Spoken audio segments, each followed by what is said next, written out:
Good day, everyone. We'll be discussing for Module 3, which is the chromosomes. Okay, for the learning outcomes, we'll learn about the chromosome structure and compare the centromere and kinetochore and discuss about the chromatin types as well as the types of the DNA, and we'll describe the human chromosome nomenclature or the karyotype. So first, we will discuss about the chromosome structure. So we will have a little recap from our previous discussion in Module 2. So this is the DNA organization. Here, you have the DNA. It is wrapped by a protein, which is called the histones. So this is what we call the nucleosomes, okay? So these are linked to the next one with the help of this, which is the linker DNA. Okay, this is what we call the beads on the string structure. So this one will be further coiled, extended until 30 and fiber, and then it will be further coiled to give rise to a chromosome.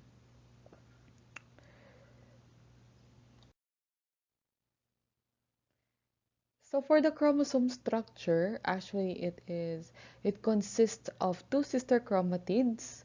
So each of which is comprised of a compacted double helix of DNA. So there are three areas of the chromosomes. We have the centromere, the telomeres, and the nucleolar organizing regions. Okay, there are three types. You have the metacentric chromosome.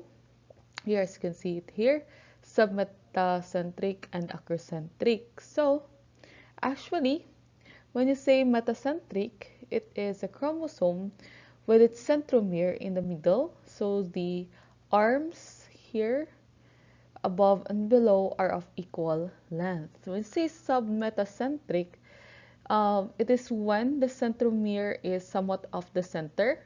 So it's more leaning upwards. So there is a short arm and this will be the long arm. When you say acrocentric, it is a chromosome with the centromere very close to one end. So there will be an equal length of the arms. Okay, this is satellites, this is a stalk, and this will be the long arm. So let us discuss the parts of the chromosome. First, we have the centromere, which is located here.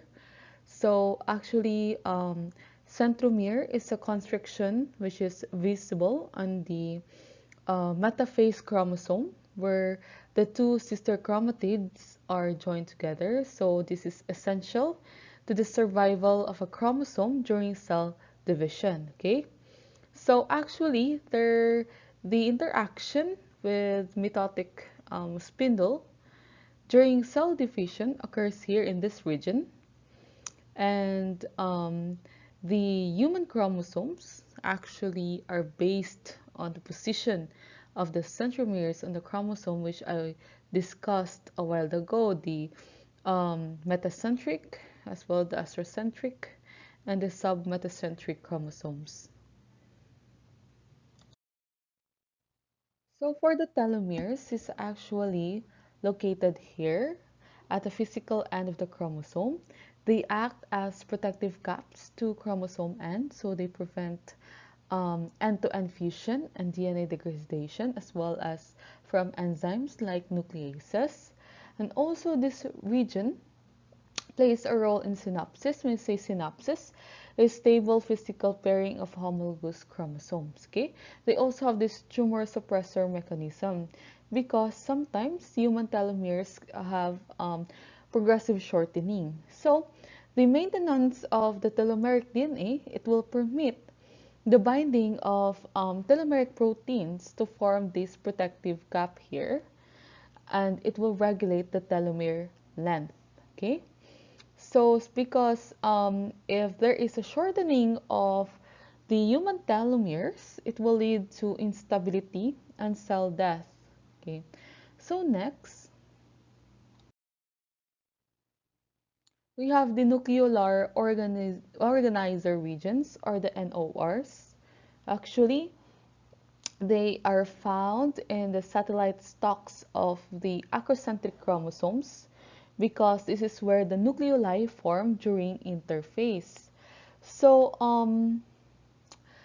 its function is a site of like the ribosomal RNA genes, as well as a site for the production of the ribosomal RNA. Okay, so in humans, actually in our body, so there are 10 NORs. However, they are not active during given cell cycle. I mean, not all are active, only a few. Okay, so let's focus our attention here in letter B here. So this is the location of the NORs on the acrocentric chromosomes, okay? The short arms, which is circled as red, if you can see it, yes. So here, during the cell division, and there is, the transcription here will cease, and the nucleoli disappears. NORs can actually be observed in the achromatic gaps on the stained metaphase chromosome due to undercondensation of the ribosomal DNA. So you can see it here in the red dotted line. Okay, so for the next discussion, we have the centromere and kinetochore, and we will explain both of them and differentiate them.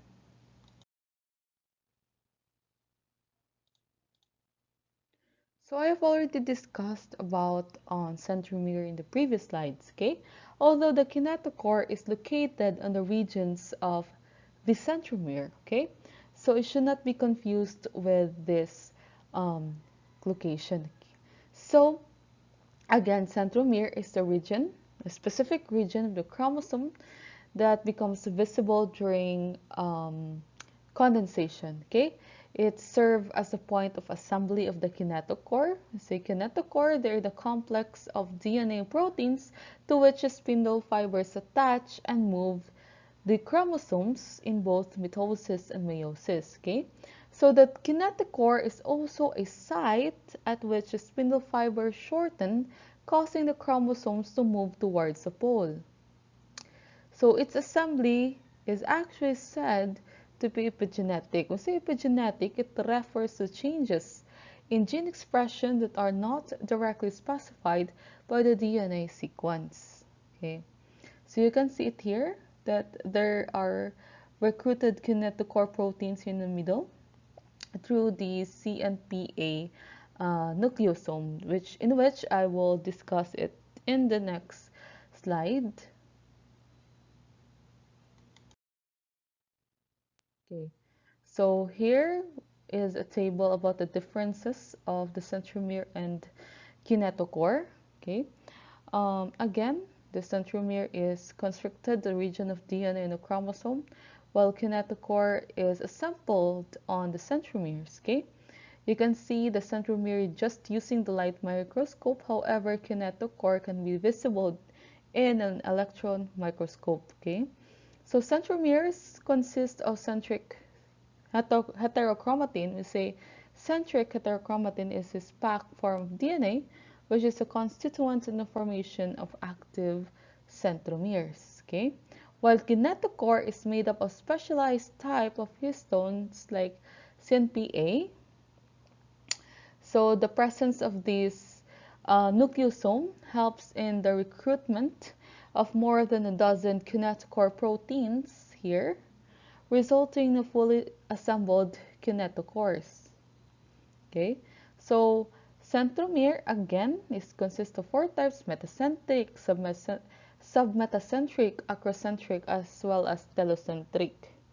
So while the kinetochore consists just two layers, you have the inner as well as the outer kinetochore. Okay, I haven't discussed about telocentric. When I say telocentric, it is located very close to the end of the chromosomes, so that the arms of the chromosomes would not be visible. It's barely visible. That's telocentric. So next, for the types of the chromatin. Okay. So from our previous discussion, chromatin is actually consists of single continuous molecule of DNA, complex with again the histones and non-histone proteins. I've already discussed it, with the basic structural unit which is the nucleosome. And then in an electron microscope, it resembles these irregular zigzag patterns, which is known as the 13 nm chromatin fiber, if you still remember the solenoid model. So there are actually two types of chromatin. We have the heterochromatin as well as euchromatin. So I will be discussing these two types of chromatin on the next slide. So for the heterochromatin, it is actually the regions of chromatin that are compact and heavily stained, okay? So actually they are found here in these orange colored regions, that's heterochromatin, while euchromatin is found here in this like bluish purple regions, okay? So sometimes the heterochromatin remains highly condensed throughout the cell cycle, and it can be distinguished even at the metaphase. There are two types. We have the facultative as well as the constitutive heterochromatin. When you say constitutive heterochromatin, it consists of simple repeats of nitrogenous bases that are located around the centromere of all chromosomes at the distal end of the Y chromosome. While facultative heterochromatins are regions which are inactive, okay? This one regulates the gene function. So the rest of the chromatin, which becomes visible only after chromosome condensation in mitosis or meiosis, we have the euchromatin. Though they're loosely organized, they're uncoiled, they're extended, and they're active. If we compare it with heterochromatin, heterochromatins are inactive, then euchromatins are active, okay? So in this table shown, okay, heterochromatin has higher DNA density compared to euchromatin. Again, heterochromatin are stained dark and euchromatins are lightly stained, okay? So the location, I've already told you the location of the both of them. For the transcriptional activity, there's no transcriptional activity for heterochromatin since it is inactive. Some parts are inactive. Euchromatin is active, so it will participate in the transcription process. Other features, heterochromatin are compactly coiled. They're late replicative, and its region is actually sticky, and they are inactive. So though they permit the gene expression regulation and maintain the structural integrity of the cell, while euchromatin are loosely coiled, they're early replicative, they're non-sticky, however, they're active, so it results in genetic variations and it will permit genetic transcription. So now for the types of the DNA. So DNA is actually classified into three general categories. You have the unique sequence, the highly repetitive sequence DNA, and the middle repetitive sequence DNA. So when you say the unique sequence or single copy DNA, it is actually the most common class of DNA, so comprising about 75% of the genome.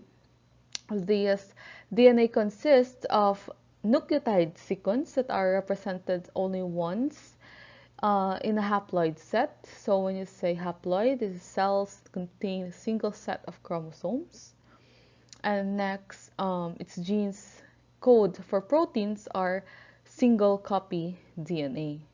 So for the repetitive or repeated sequence DNA, This actually makes up the remaining 25% of the genome and is classified according to the number of repeats and whether the repeats are tandem or interspersed homounique sequence DNA. Okay, so in the repetitive, which is tandemly arranged, it was first discovered with a cesium chloride density gradient. So it can be visualized as separate bands in the gradient. Okay, so this DNA was termed to be the satellite DNA. So satellite DNA is also categorized. So it is based on the length of the sequences that make up the tandem array and the total length of this array. So first you have the alpha satellite, you have second the mini satellite, and last you have the microsatellite. Okay, in alpha satellite DNA, it is a repeat of a 171 base pair sequence organized in tandem array of up to 1,000,000 base pair or more in total length. It is not transcribed and is located in the heterochromatin associated with the centromeres of the chromosomes, and the size and numbers of repeat of this type of DNA is chromosome specific, meaning its role in centromere function has not yet been determined. Okay. Next, we have the mini satellites as well as microsatellites. So to differentiate them both, mini satellites are repeats that have 20 to 70 base pairs in length with a total length of a few thousand base pairs, while microsatellites have repeat units of 2, 3, or 4 base pair, and the total length is less than a few hundred base pairs. Okay. So mini satellites and microsatellites vary in length, as you can see, and they are useful markers for gene mapping and identity testing. When you say gene mapping, it is the process of determining or mapping the location of genes on a chromosome. You say identity testing, it is a method to identify variation or differences in proteins that differ among individuals. Okay? So that's it.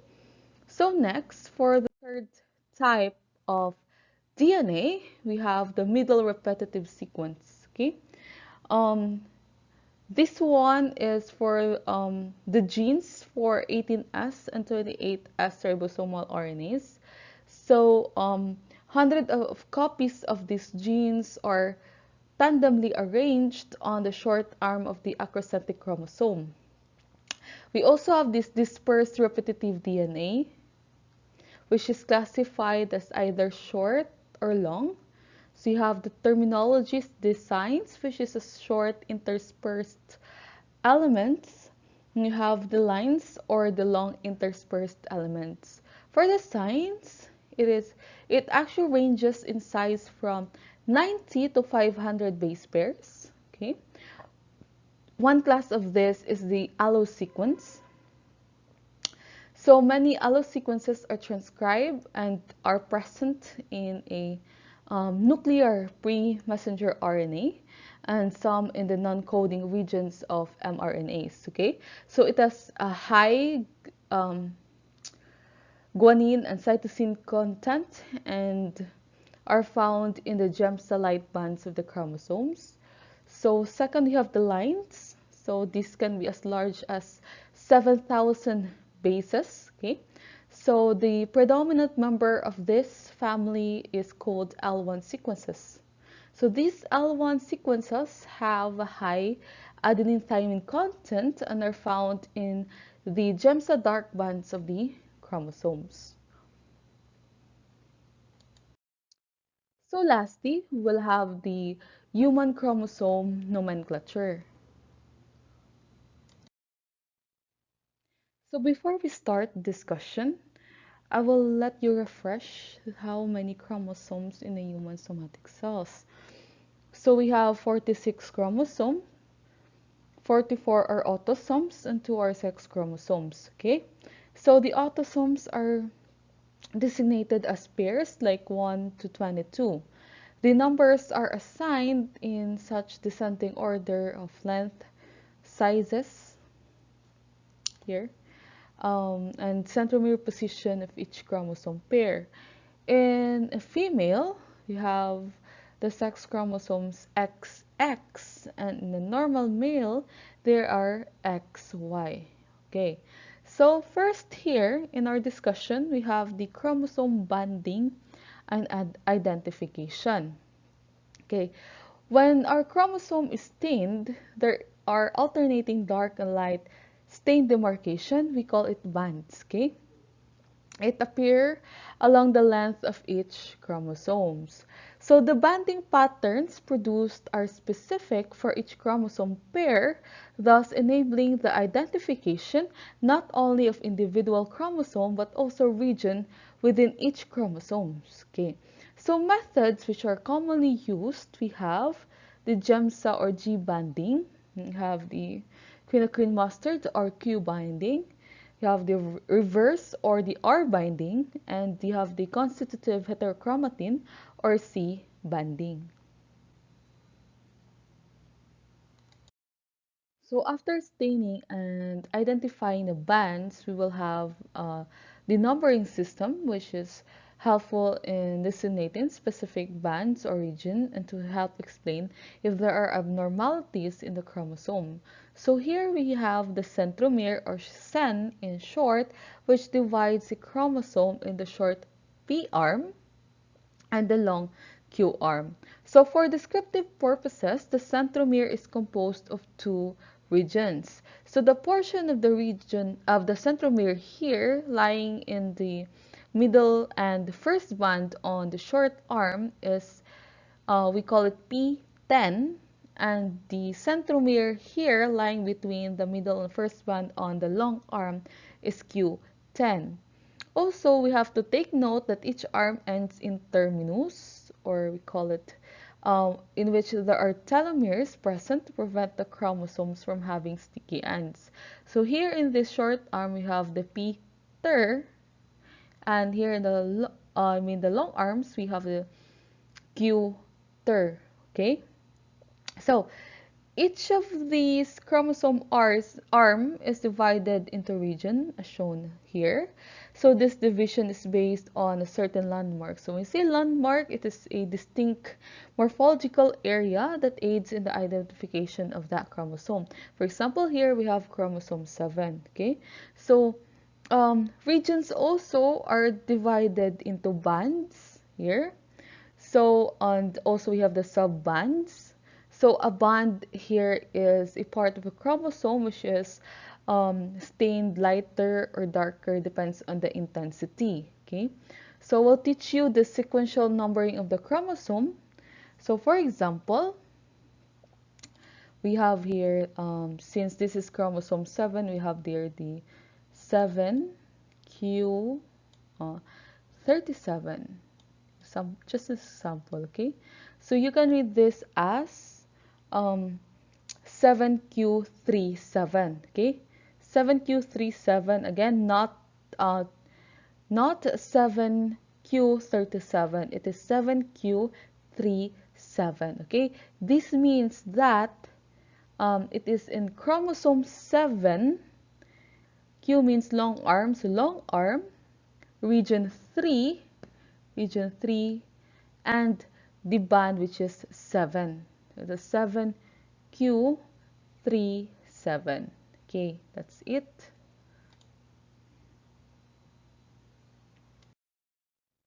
Now I will teach you the basic rules in the karyotype description. Okay, so the rule first here is that the first item specified is the total number of chromosome, which is also include the sex chromosome present in that cell, followed by a comma and the sex chromosome in that order. So thus, here example, we have the female karyotype, which is a 46XX, and the male karyotype is 46XY. Example here, there are 46 chromosome. This one is a male, we have X chromosome here, and we have the Y chromosome is XY. So that's a male karyotype. Okay, so here the characters are continuous without spaces between the items. Okay, so when there are chromosome abnormalities, um, it will follow the sex chromosome designation using an abbreviation or symbol denoting abnormality. Okay, so lastly, most karyotypes can be described using a short system for designating structural chromosome abnormalities. So for the next slide, I will teach you on how to read the karyotype and its basic examples. Okay. So before that one, I will just discuss the description, which is based on the centromere location. So here, the first three here is in group A. 1 and 3 have large metacentrics, while 2 here have large submetacentrics. For group B, okay, both of them have large submetacentrics. From group C, from 6 to 12, so it is middle-sized metacentrics. You can see here in its morphological um, look. So next we have the group D. We'll have the middle-sized acrocentrics with NORs. Group E from 16 will have a short metacentrics, while 17 and 18 will have a very short submetacentrics. And in group F, the chromosomes from 19 to 20 have short metacentrics, and the group G from 21, 22 plus the Y have short acrocentrics with NORs, except the Y here. So for the next slide, okay, here. So on this picture on the left here, as you can see, the first 22 chromosomes are here is which is the same, is the autosome, same with males and females, and the 23rd chromosome here is known as a sex chromosome.